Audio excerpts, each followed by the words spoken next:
Okay, let's dive in. There's been a pretty seismic shift rocking the worlds of technology and design recently. Mm.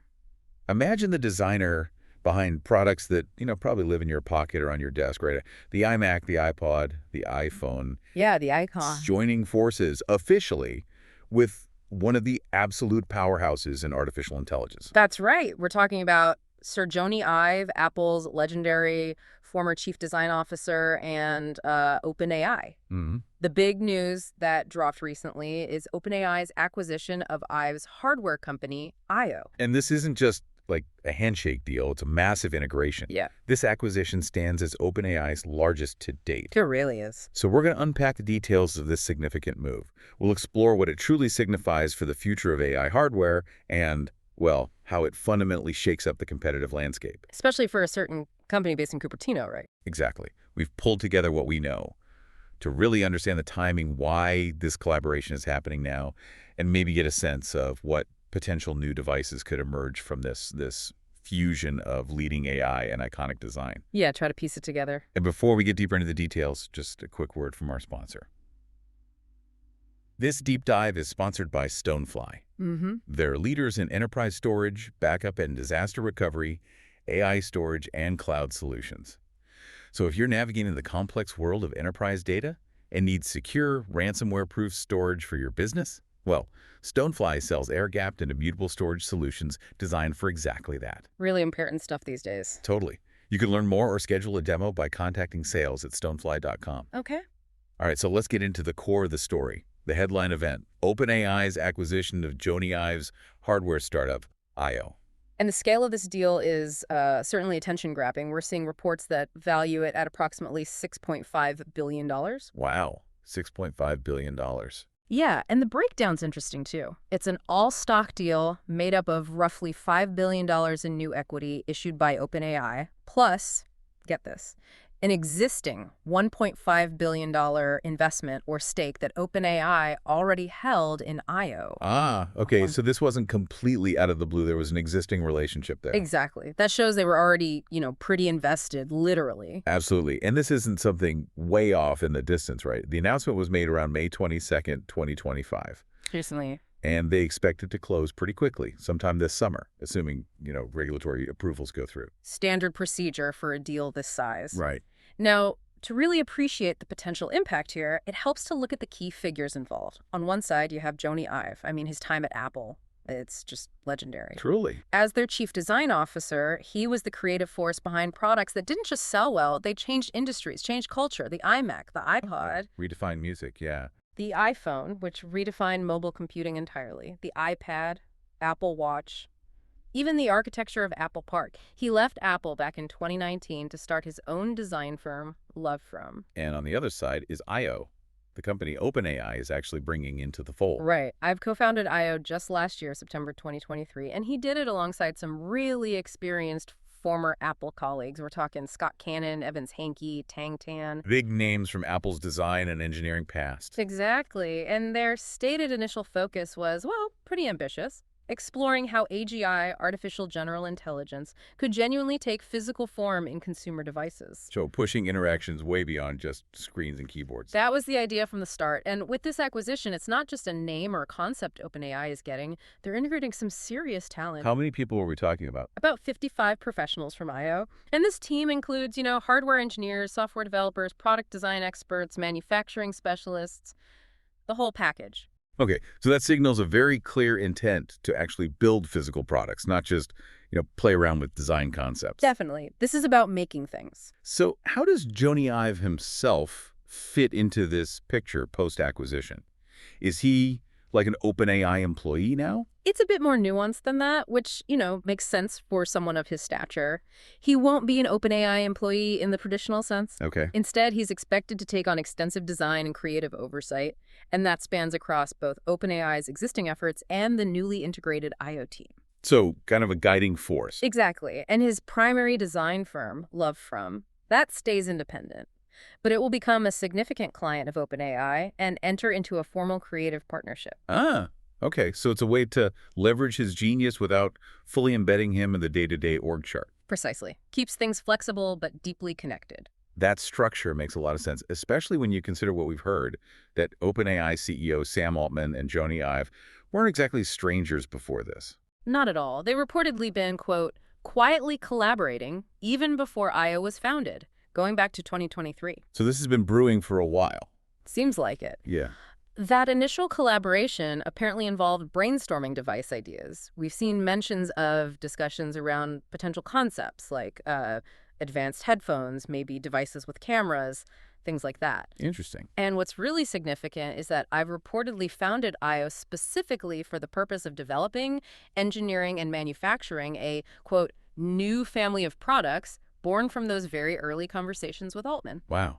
So IO was essentially the vehicle for this partnership right from its inception. It certainly looks that way. It wasn't just Ive looking for a project. It was built around this shared vision. And you can really feel that shared vision. Sam Altman has apparently described Ive as simply the greatest designer in the world. High praise. He hasn't held back, no. Altman is clearly incredibly excited about the potential here, about trying to, quote, create a new generation of AI-powered computers. A new generation, not just an update. Right. His view, as we understand it, is that while the underlying AI tech is powerful on its own, building truly exceptional tools requires this unique combination. Which is? Cutting-edge technology, brilliant, thoughtful design, and a deep understanding of how people actually interact with the world and, with their tools. He sees Ive and the IO team as bringing that essential design and human understanding piece to the puzzle. And Ive seems to feel this is like a culmination of his entire career. He's quoted saying he has a growing sense that everything I have learned over the last 30 years has led me to this moment. That quote really speaks volumes, doesn't it? About how seriously he views this opportunity. Yeah, it does. He's also expressed a sense of both anxiety and excitement about the substantial work ahead.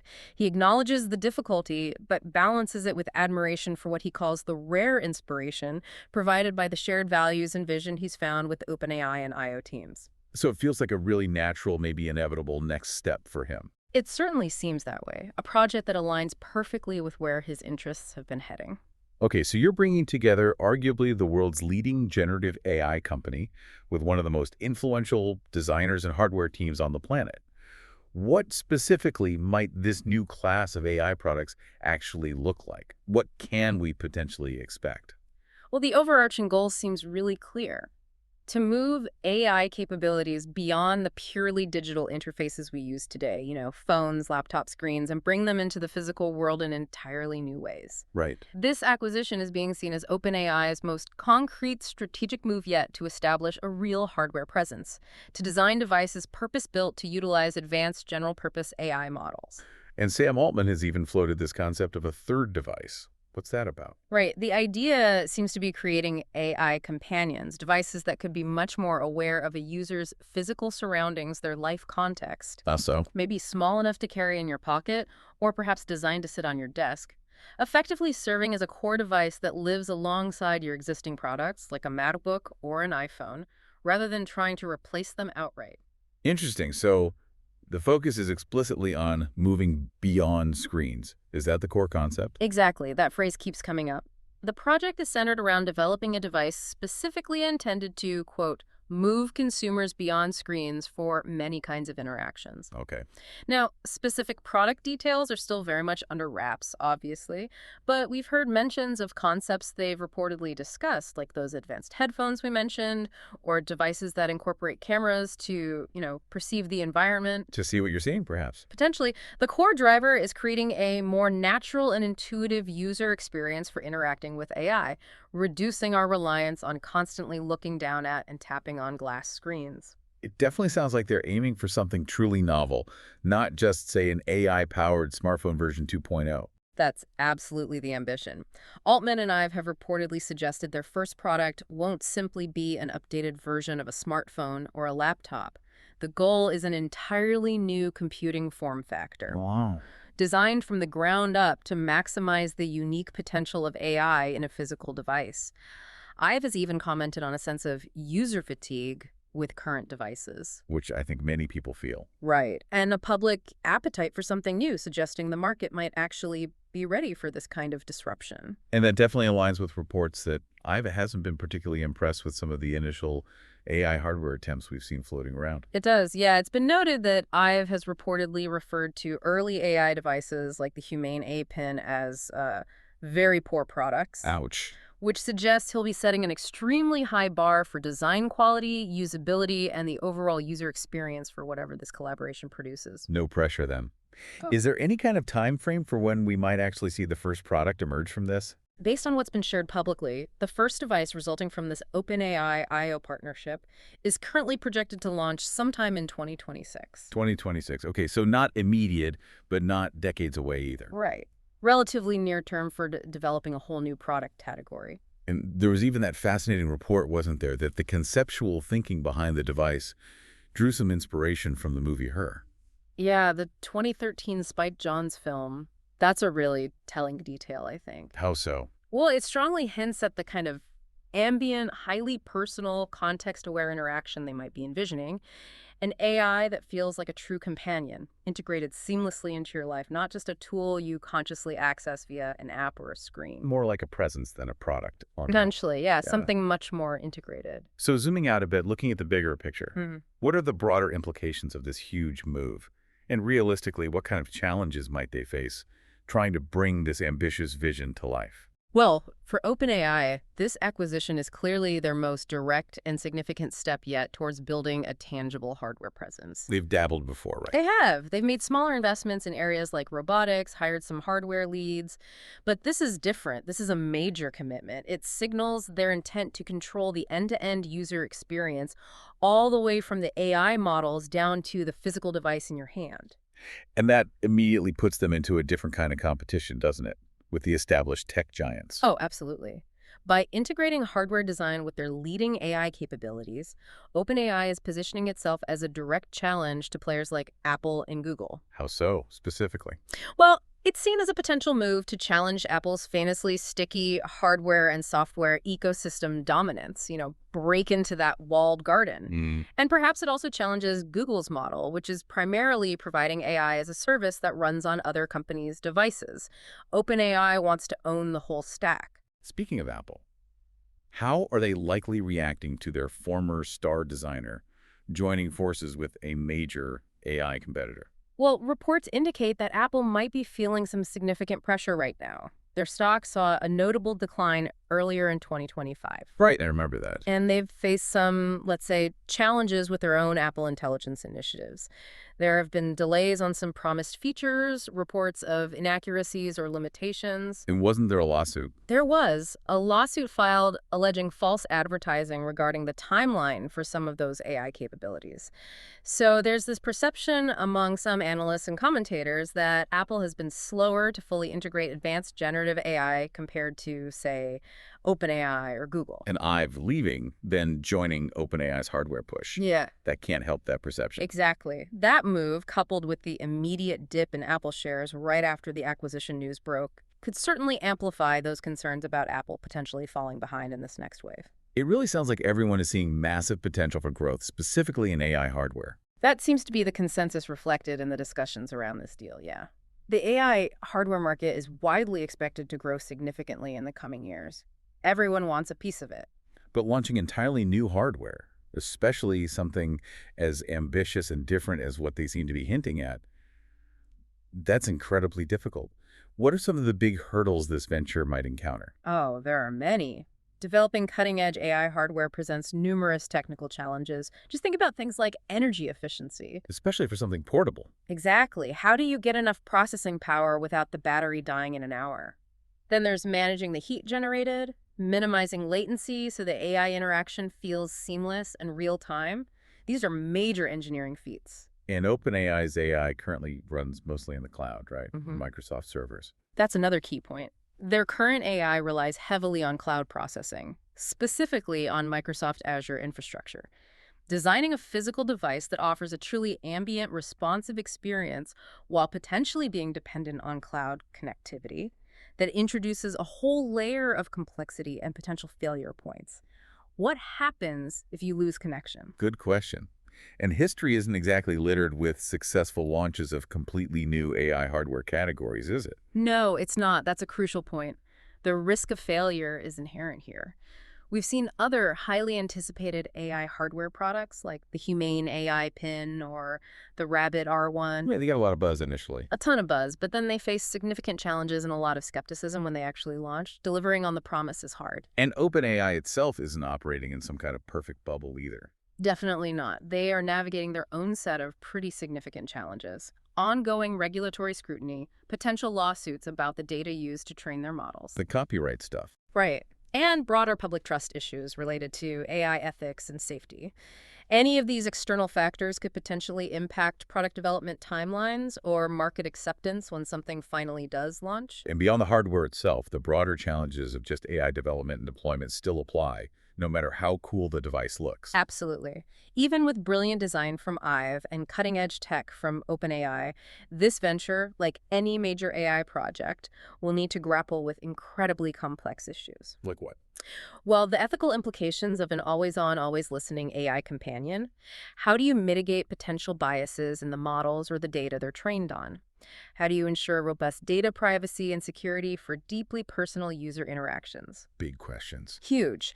Plus, building transparency around how the AI actually functions, addressing complex legal questions about agency and responsibility, and ultimately just earning and maintaining user trust in a device that could be so deeply integrated into their lives. So, while the vision is undeniably exciting, it's definitely not a guaranteed slam dunk.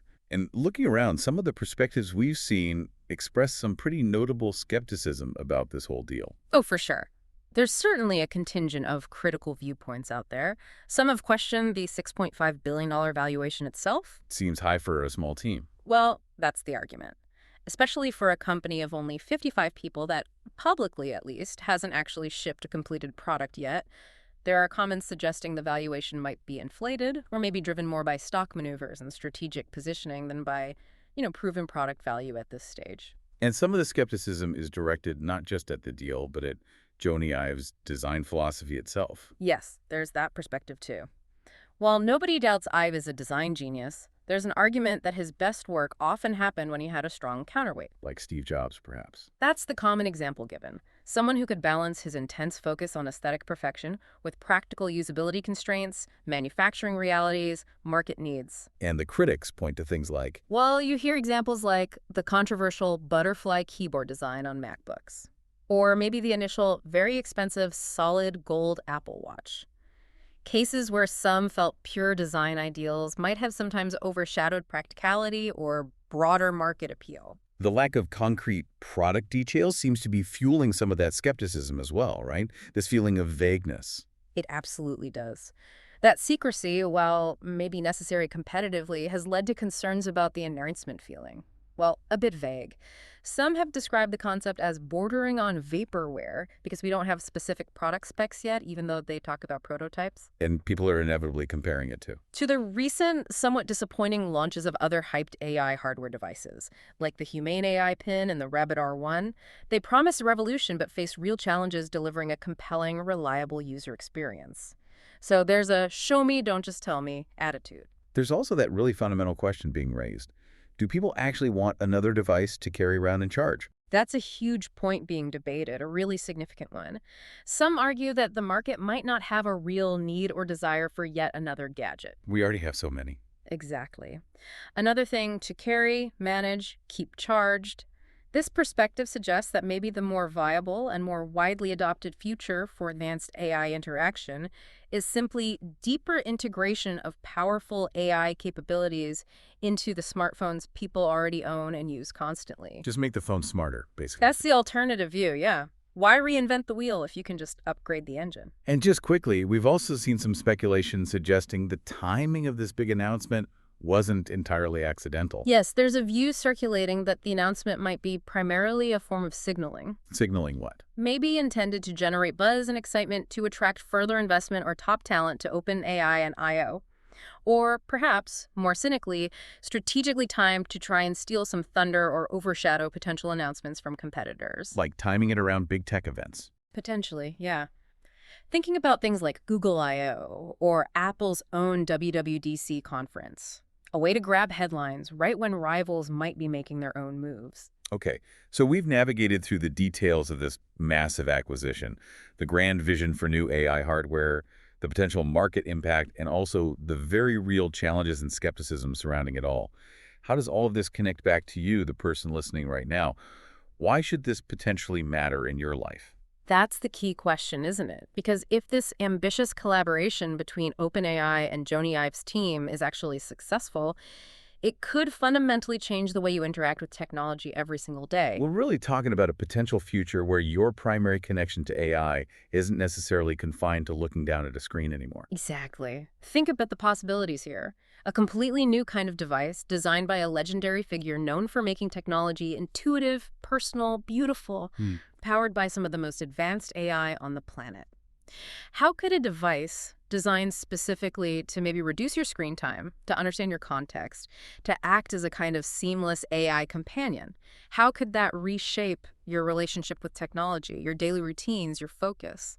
It really pushes us to consider what the next major evolution in personal computing actually looks like. Right. Are we moving beyond the paradigms set by the smartphone and the laptop? It feels like an attempt to unlock entirely new ways for you to harness AI's potential, integrated more naturally into the flow of your life. And that brings us towards the end of this deep dive. We've explored OpenAI's major $6.5 billion acquisition of Jony Ive's hardware company, IO, A huge move. bringing together Ive and its experienced team with the goal of creating entirely new AI hardware, specifically aiming for that third device, designed to move us beyond screens. Yeah, that's the core vision. We've touched on the significant competitive implications, especially for companies like Apple and Google, while also acknowledging the substantial technical hurdles, market challenges, and skepticism that lie ahead for this really bold venture. It's clearly a high-stakes gamble. A lot of potential, but also plenty of questions still to be answered. So, as technology moves increasingly towards these intelligent, context-aware devices, designed perhaps to be always-present AI companions, what new possibilities does that open up for your personal interaction with technology? And maybe just as importantly, what crucial questions should we collectively be asking ourselves about living with advanced AI integrated this deeply, this personally, into our daily lives? Definitely something to consider as this potential new generation of AI hardware begins to take shape over the next couple of years. And finally, this deep dive is brought to you by Stonefly. They're leaders in enterprise storage, backup and disaster recovery, AI storage, and cloud solutions. That's right. So if you're looking for secure, ransomware-proof storage for your enterprise, definitely explore Stonefly's air-gapped and immutable storage options. You can contact sales at stonefly.com to schedule a demo and learn more about how they can help protect your data. Thanks for joining us.